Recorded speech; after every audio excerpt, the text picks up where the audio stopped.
অনেকদিন পর ট্রেনে করে চলে গেলাম বাপের বাড়িতে। আর বিবাহিত মেয়েরা বাপের বাড়িতে যেতে পেলে কতটা খুশি হয় এটা তো বুঝতেই পারছো। বাপের বাড়িতে যাওয়ার সাথে সাথে বাপ আমাকে নিয়ে চলে গেল আতা পাড়তে, কারণ এই আতাগুলো আমার জন্য এতদিন তারা পারে না। এই বছরের আতাগুলো অনেক বড় বড় হয়েছে আর খেতেও অনেক মিষ্টি। তো চলো শুরু করি আজকের ভ্লগটা। সো হ্যালো এভরিওয়ান, আসসালামু আলাইকুম, কেমন আছো সবাই? কয়েকদিন থেকে আমার বাবার বাড়িতে যাওয়ার কথা চলছিল, তো ফিক্সড করেছিলাম মঙ্গলবারে যাব। আর যেদিন থেকে তোমাদের ভাইয়াকে বলেছি যে আমি আমার বাপের বাড়িতে যাচ্ছি, সেই দিন থেকে প্রত্যেক দিনই বলে কবে যাবা। তো এইটা বলতে বলতে কালকে হুট করে সে আজকে সকাল 9টার ট্রেন কেটে ফেলে অনলাইনে। ভেবেছিল যে আজকে মঙ্গলবার, কিন্তু পরে দেখলাম যে না, আজকে সোমবার। তো রাতের বেলায় আমি আমার জামা কাপড় ব্যাগ গুছিয়ে রেখেছিলাম আর সকালে ঘুম থেকে উঠে নাস্তা বানাই নিয়েছি। কালকের বেঁচে যাওয়া ভাত ছিল, সেটাকে ভেজে দিয়েছি, আর তরকারি ছিল সেটাকে গরম করে নিয়েছি। এখন জীবনটা এমন হয়ে গিয়েছে যে রাত হলে ঘুম আসে না আর সকাল হলে ঘুম ভাঙতে চায় না। তো এজন্যই আমি কালকে রাতে আমার সব কাজ কমপ্লিট করে রেখেছিলাম। সকালবেলা শুধু নাস্তাটা বানিয়েছি আর এখন তাড়াহুড়া করে খেয়ে নিব,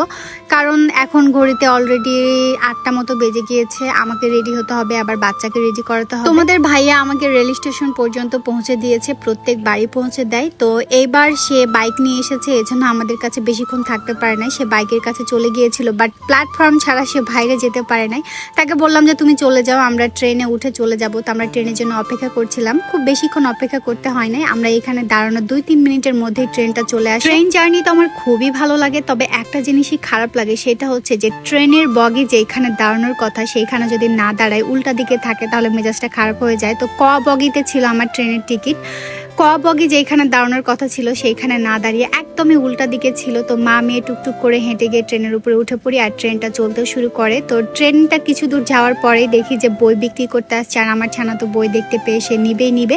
তাকে 3টা বই কিনে দিলাম আর তারপরে ট্রেনের বাইরের ভিউটা দেখতে লাগলাম। মাশাআল্লাহ, প্রকৃতি যে কতটা সুন্দর এটা ট্রেনের উপরেও দেখতে পাওয়া যায়। এত সুন্দর বাইরের ভিউ, মাশাআল্লাহ। দেখতে দেখতে কখন যে আমি বাড়ির প্ল্যাটফর্মে চলে গিয়েছিলাম বুঝতে পারিনি। খুব তাড়াতাড়ি আমার ট্রেনের উপরে সময় কেটে গিয়েছে। আমি তো অনেক দিন পর আমার বাপের বাড়িতে যাচ্ছি, অনেক কিছু প্ল্যানিং আছে, জানি না কতদিন থাকবো, কারণ বিবাহিত মেয়েরা বাপের বাড়িতে যাওয়ার সময় থাকে, বাট কখন আসবে সেটা তারা নিজেরাও জানে না। যখন ভিসা লেগে যাবে শ্বশুর বাড়িতে যাওয়ার, তখনই চলে আসতে হবে। আমি যখন ট্রেনের জানালা দিয়ে বাইরের দিকে তাকিয়ে থাকি তখন আমার অনেক ভালো লাগে, বাট মাঝে মাঝে মাথার মধ্যে অনেক চিন্তাও ঢুকে যায়। জীবনটা কোথায় যে নিয়ে যাবে আমি নিজেও জানি না। তো যাই হোক, বাপের বাড়িতে চলে আসার পরে আমার মা ছিল না বাসায়, বাট বাবা আমাকে নিয়ে চলে যায় আতার গাছের কাছে, কারণ আমাদের জন্য নাকি অনেকগুলো আতা গাছে রেখে দিয়েছে, এখনো পারে নাই। আমার বড় ছেলেটা আতার গাছে উঠে যায় আর আমার জন্য এতগুলো আতা পারে। এগুলোর স্মেলটা আমার কাছে অনেক ভালো লাগে। এগুলোকে এক এক দিকে এক এক জিনিস বলে, আমি জানি না তোমাদের দিকে কি বলে। তোমাদের দিকে কি বলে অবশ্যই কিন্তু আমাকে কমেন্ট করে জানাবা।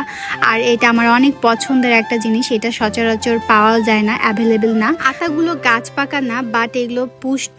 2 দিন বাসাতে রাখলে এগুলো অটোমেটিক্যালি পেকে যাবে, আর যে গরম পড়েছে বাইরে রাখলে পেকে যাবে। তো আজকের ভিডিওটা এখানেই শেষ করছি। সবাই ভালো থেকো, আর আমার ভিডিওগুলো ভালো লাগলে অবশ্যই চ্যানেলটা সাবস্ক্রাইব করবা। আল্লাহ হাফেজ।